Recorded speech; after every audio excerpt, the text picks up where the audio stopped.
Ashamar kam jirtu kabajamtoota daawwattoota Yookoo Dooktar irraa egaa barumsa waa'ee huccuu mormaa irratti qabannee isiniif dhiyaanneerra. Huccuubni mormaa akkamiin nu qabuu danda'a? Mallattoon isaanii immoo maal fakkaatu? Ni yaalamaa kan jedhuuf ispeeshaalistii baqaqsanii yaaluu waliigalaa kan ta'an Dooktar Dassaaleny Fiqaaduu qabatanii dhiyaataniiru. Hordofaa.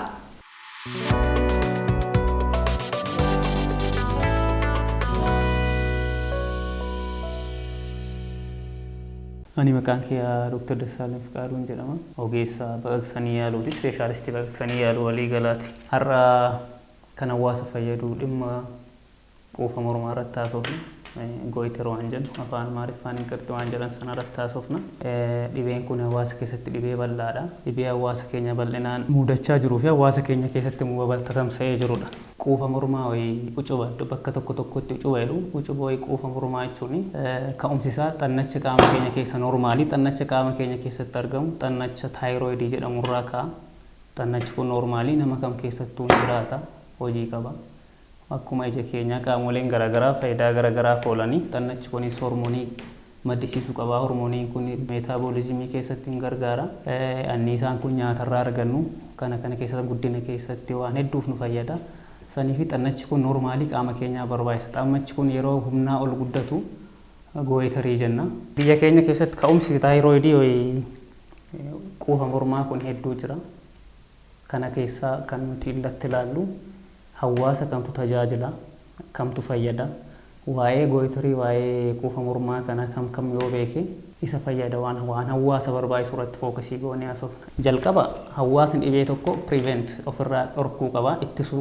Ittisuu bira darbunaanii early detection waan jedhan yeroodhaan dhibee sana adda baasu, yeroodhaan adda baasee yeroodhaan yaalamuu fi dhibeewwan kan ajji wal qabatanii dhufan waa'ee complicationoota kan ajji wal qabatanii dhufanii sirriitti beekee yeroodhaan akka yaalamu. Yaalawwan barbaachisan maal akka ta'anii filannoowwan yaaraa kanaa maal akka ta'an irratti haasofna raafili. Quufni mormaa kun ucubni waan jedhan kun hawaasa keessatti baay'ee koomaniidha. Ispeeshaalii biyya Afrikaa keessatti keessumaa biyya Itoophiyaa keessatti daataawwan biyya kana keessatti yeroo garaagaraa hojjetamanii almost namoonni gara miliyoona 28 olii dhibee kanaan akka qabaman waan agarsiisu. Ka'umsi dhibee kanaa hedduudha. Kana keessaa kan prevent yoo dhorkuu dandeenya, kam ittisuu dandeenya kan irratti fookasii goona. Inni guddaan akka biyya kanaattis ta'e taayiroidii kana kan namatti fidanii hir'ina aayodinii. Hir'inni aayodinii yoo jiraate ucuba quufa mormaa kanaaf nama saaxila. Tokko hir'ina aayodiniiti. Lammaffaa infeekshiniin garaagaraan fida.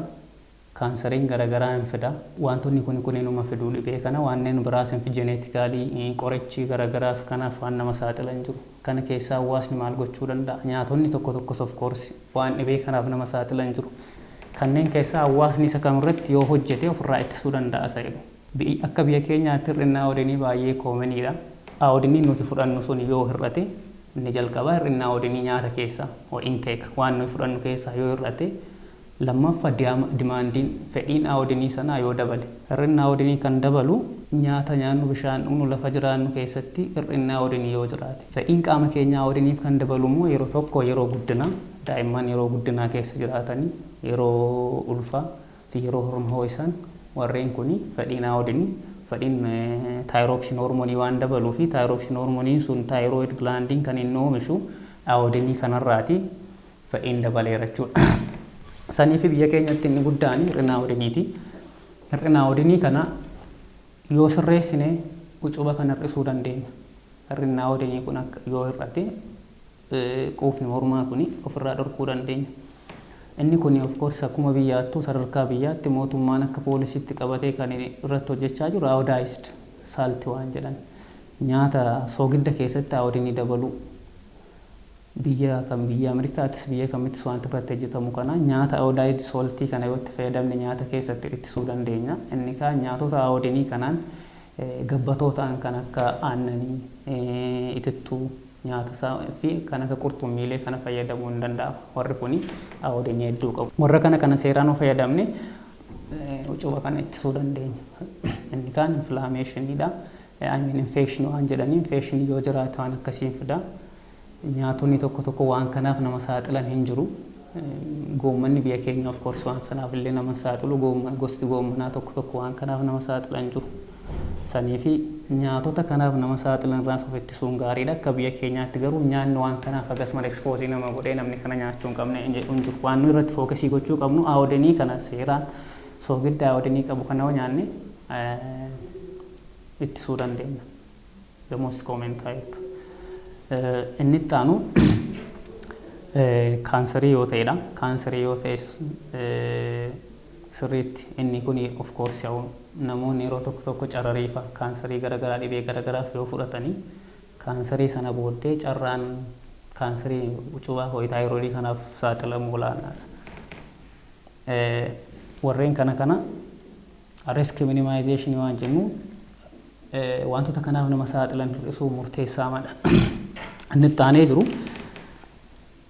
dhibee kanaan dhufa argannee waan nuti immoo fookasii goonu aawwadenii kanarratti aawwadenii kana seeraan yoo fudhanne dhibee kana hir'isuu dandeenya, dhorkuus dandeenya.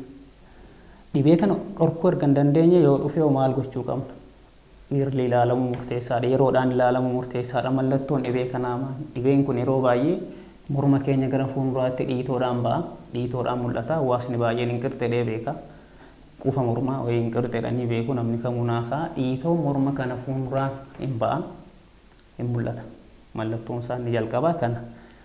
Inni kaanii akkuma jalqaba kaasuuf jennee taayiroidiin kun hormoonii taayirooksinii maddisiisa xannachuun jenneerra. Yeroo xannachi kun guddatu ucuba yoo quufa mormaa erga jenne hojiinsa akkami? Hormoonii kana humnaa ol maddisiisa moo seeraan maddisiisa moo amma barbaadamu gadi maddisiisa jedhu ilaaluun barbaachisaadha. Wantoonni nuti adda baasuu qabnu ucuba keessatti waan lama wantoonni nu barbaachisan. Tokko hojiinsa akkami? Humnaa ol maddisiisaa, humnaa gadi maddisiisaa or seerumaan maddisiisaa jira hormoonii kana. Inni biraa kaansariidha moo miti? Isa jedhu adda baasuu murteessaadha. Maaliif yaalaa keenyaaf kan nu barbaachisa warra kana. Quufa mormaa ta'e kan hormoonii humnaa ol maddisiisu yoo ta'e namoonni mallattoo garaagaraan agarsiisu dafanii aaruu jira. Aduu keessa deemuun itti ulfaachuu jira. Namoota hojii walitti bu'uu, dafqisiisuu, fedhii nyaataa dabaluu, garuu kiiloo hir'isuu, yeroo tokko tokko garaa kaasaa fiduu, ija keessaa ijji gurguddatee mul'atu, wantoonni akkas akkasii salphaamatti namoota hojii walitti bu'uu, aaruu wantoonni akkas akkasii mallattoo humnaa ol maddisiisuu taayiroidii kan agarsiisa. Karoora yeroo baafamu laaboraatooriin garaagaraan ajajama. Tokko laaboraatooriin kan ajajamu hammi maddisiisu hammi hormoonii maddu noormaalii moo humnaa ol madda isa jedhu ilaaluun barbaachisaa. Lama marfeedhaan asirraa waraabanii fudhatanii kaansariidha moo kaansarii samii ta'e adda baasuu barbaachisa. Yaalaaleen garaagaraa numa jiraatu, laaboraatooriin garaagaraa numa jiraatu. Wanti murteessoo warra kana lamaan. Yoo humnaa ol maddisiisa ta'e yaalaan gosa garaagaraa jira. Qoricha fudhachuu jira. Qoricha erga fudhatanii booddee qorichaan erga to'atamee booddee yaala itti aanutti deemama. Qorichoonni jalqaba garuu hin barbaachisu to'achuuf. Hormooniin humnaa ol yoo madda ta'e qaama namaa hin huqqisaa, waan garaagaraa irratti fiduu danda'a, onnee irratti garaagaraa fiduu danda'a, hannaan onnee dabaluu danda'a. Akkuma sila jalqabaa of yaallee inni kun amma koontirooliin taanetti, inni kun amma hin to'atamnetti, amma gara noormaalitti hin dhufnetti manaajimentii biraa yaalaa biraatti ce'uu hin danda'amu. Saniif qoricha fudhatanii erga to'atamee booddee erga sirratee booddee humnaa ol maddisiisu kun gara taayirooksin hormooniin kun erga noormaalii ta'e erga sirratee booddee gara yaalaa itti aanutti deemu. Yaalaan itti aanu tokko sarjariidha. Lama raadeeshinii kan jedhamu jira. Inni kun egaa gosa quufa mormaa sanarratti hundaa'a. Quufni mormaa yaalaaf akka tolutti gosa afuritti hiranii ilaalu. Tokko kan humnaa ol hin maddisiisne jira. Noormaalii akkasuma callisee guddatee garuu hojii isaa seeraan kan hojjechaa jiru jira. Lama guddatee rasii humnaa olis maddisiisa. Sadii gosa kaansarii yoo ta'edha. Afur gosa infekshinii wayidamuu inflaamaatorii waan jennu kana yoo jiraate warri kun yoo jiraatanii gosa kana ani hirree ilaalluu fi yaalaaf akka nu barbaachisuuf. Guddatee qofa. Hormoonii humnaa ol hin maddisiisu yoo ta'e kaansarii miti yoo ta'e akkasuma yaalaan barbaachisu. Yaalaa kan inni barbaachisu namni sun yoo hin barbaadu ta'e qofaadha. Hormooniin gosa kana quufni mormaa akkasumatti taayiroodiin guddatee humnaa ol hin maddisiisu kaansarii miti yoo ta'e yaalaa biraa hin barbaachisu taa'uu danda'a. Yaalaa kan inni barbaachisu tokko yoo humnaa ol guddatee nama ukkaamsa ta'e liqimsituu kana wayi qaama argansuu kana irratti dhiibbaa geessee namni hafuura kutaa yoo ta'e liqimsuu yoo dhorkate kun sarjarii opereeshiniin barbaachisaa yaalaan barbaachisa. Lama namni sun miidhaginaaf hin barbaadu yoo ta'e yaalaan barbaachisaa kana achi agas mara yaalaan barbaachisu hordofuu qofaa barbaachisa. Inni biraa akkuma jalqaba kaasnee guddatee humnaa ol maddisiisa yoo ta'e jalqaba isa humnaa ol maddisiisu kana sirrii to'achuun barbaachisa. Qoricha fudhachuu barbaachisa. Farmakoloojikaal teraappii waan jennu jalqaba qorichaa waan kan erga kontiroolii goonee erga to'annee booddee gara sarjarii gara raadiyeeshiniitti deemna jechuudha. Humnaa ol erga guddatee booddee. Inni humnaa ol maddisiisuu fi guddate kun aktuaalii gosa lama. Tokko akkuma jalqaba kaafnee autoimmunuu waan jennu qaamni keenya deebi'ee qaama keenya irratti yoo dheekkame autoimmunuu diziisii waan jennu waan akkasiin fida. Inni lammaffaa yaa'u guddatee ofuma isaa autonoomii ta'ee yeroo maddisiisudha. Warri kun lama yaalaan isaa garagara. Graves disease waan jennuuf jedhan kun raadiyeeshiniidhaan yoo yaalame gaariidha. Inni immoo guddatee kun inni gurguddatee noodulii garagaraa baasee jiru kun qoricha kana erga fudhatanii booddee quufa mormaa gaafa jennu yeroo inni bahee mul'atu yeroo arginudha. Yeroo yaanuchi namnis waan isaan jedhu. Inni kun ijaan viizibilii ta'uu danda'a. Ijaan immoo ta'uu mul'atiin harkaa waan qaqqabanii arganis ta'uu danda'a. Qannachi taayiroodii kun ta'uu humnaa oliin guddatiinis ta'uu guddatiinis mallattoolee agarsiisuu danda'u qabu. Humnaa ol maddisiisuu danda'a normaali. Humnaa olis humnaa gadis maddisiisuu danda'a. Humnaa ol yoo maddisiise mallattoo isaan agarsiisanii tokko dhahannaan onnee namaan dabala. Namni dafee aara. Aduu keessa deemuu hin danda'u waan ho'a jedhamuu hin danda'u hotiin tooleraansi waan jedhan kana qaamni isaa hir'achuu danda'a. Fedhii nyaataa garuu gaarii qaba. Garaa kaasaan jiraachuu danda'a. Dubartoota irratti marsaa laguu jeequu hin danda'a. Rifeensi mataa jiraachuu hin danda'a. Ija irratti waan babbahee mul'atu iji qaamni namaa keessaa ba'ee mul'achuu danda'a. Iji namaa jechuun aayibool uftamlisan jedhanii waan akkasii kun jiraachuu hin danda'a waan ta'eef mallattoon jalqabaa humnaa ol maddisiisu agarsiisan isaan kana. Namni inni mallattoo agarsiisu systemic manifestation waan jedhan yeroo baay'ee dhiitooma kanaan mul'ata mallattoo biraa hin agarsiisu yoo humnaa ol hin maddisiisu ta'e wayi humnaa gadi hin maddisiisu yoo ta'e humnaa gadi wayi humnaa ol maddisiisa yoo ta'e nam tokko mallattoolee armaan olii kanan agarsiisa. Dhahannaan onnee dabaluu deddeebi'ee kan taane dhahannaan onnee dabaluu hin jiraata. Namni amalli isaanii jijjiirama sararaarraa nacaan waan jedhan kana namni nacaan waan xiqqaaf waan guddaafis waanuma argeef namajji walitti bu'aa garaa kaasaa mara laguun jeeqamuu ho'a keessa deemuu danda'u humnaa ol yoo ta'e jechuudha. Wantoonni kun mallattoo isaati. Mallattoo kana yoo agarsiise of course etoo hin jiraatin akkuma salan jedhe etooma hin qirxiin hin jiraatin taayiroodiin humnaa ol maddisiisa waan akkasii fiduu hin danda'a. Saniif mallattoon isaa kana. Inni biraa kaansarii yoo ta'e naannoo kanatti rakkoo uumuu danda'a. Maaliif narviin ammatti sagalee baafnu liqimsinu narvoon as keessa darbu. Isaaniin infiltireetii yoo godhe yoo isaaniin hojii wal qabate yoo qaama argansuu kan hojii wal qabate yoo qaama nyaata fudhatan kan hojii wal qabate namni sagaleen jijjiiramuu danda'a. Sagaleen namaa jijjiiramuu danda'a. Hargansuu shortness of breath qilleensi irratti hidhachuu danda'a. Dafee hafuura kutuu danda'a.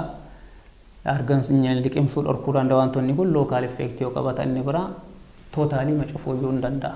Yeroodhaan yaalama yoo ta'e ispeeshaalii kaansarii yoo ta'e namni mallattoowwan kanaan maanifestii godha yeroo baay'ee. Talaallii hin qabu. Prevention waan jenne dhibeen public education irratti hawaasa yeroo awarenessiin kennamu normally prevention irratti hojjetame akkuma jalqaba kaasinni jalqaba preventioniidha ittisa. Namni kallattii maaloo godhe ittisa. Wantoota kanaaf nama saaxilan maaltu jira. Kana keessaa isa kamtu ittisuu hin danda'ama isa kamtu ittisuu hin danda'amu seeraan waan sirriitti beekuu barbaachisa. Biyya keenyattis irra jireessaan quufni mormaa cumni kun kan ka'u hir'ina aayodiiniiti. Keemikaala aayodiinii jedhamuuni. Aayodiinii kana seeraan yoo fudhate namni ittisuu danda'a. Waan biyya keenyatti jiru baay'inaan ittisuun hin danda'ama. Isa kaan garuu tarii hir'isuu dhiisuu hin dandeenya. Waan hir'ina aayodiiniitiin dhufu kana garuu piriventii gochuu hin dandeenya. Innis aayodiinii ashaboo qaban fayyadamuudhaan soogidda aayodiinii qabu kana yoo fayyadamne ittisuu dandeenya. Akkuma Dr. Dassaaleen jedhan egaa ucuba mormaa hamma dandeenyetti akkuma isaan jedhan ashaboolee aayodiinii qaban fayyadamuudhaan akkasuma immoo nyaata aayodiinii qabu fayyadamuudhaan ofirraa ittisuun ni danda'ama. Akkasuma immoo egaa yoo nu qabate immoo akkamitti yaalamuu dandeenya kan jedhuu fi mallattoolee isaa akka kanaan dura yookiin viidiyoo kanarraati ibsaniiru jechuudha. Viidiyoo kanarraa immoo barumsa akkasiin argattan abdii qabna. Egaa har'aaf kan qabanne kana fakkaatu ture. Gaaffii waa'ee fayyaa keessan qabdan kamiifuu torbaatama 24 irratti mana keessan teessanii bilbiltanii yaalamuu dandeessu. Akkasuma immoo gara giddugala yaala addaa keenya dhuftanii yaalamuu yoo barbaadan giddugala yaala addaa keenya naannoo Gullallee Madaaniyaalaamitti argamutti dhuftanii yaalamtanii gaaffii fayyaa keessan kamiifuu deebii argachuu dandeessu isiniin jenna. Har'aaf kan qabanne kana fakkaata waan nu hordoftaniif galatoomaa isiniin jecha yoo gaaffii odeeffannoo qabaattan immoo lakkoofsa bilbilaa asirratti argitanii bilbiltanii nu gaafachuu dandeessu. Galatoomaa.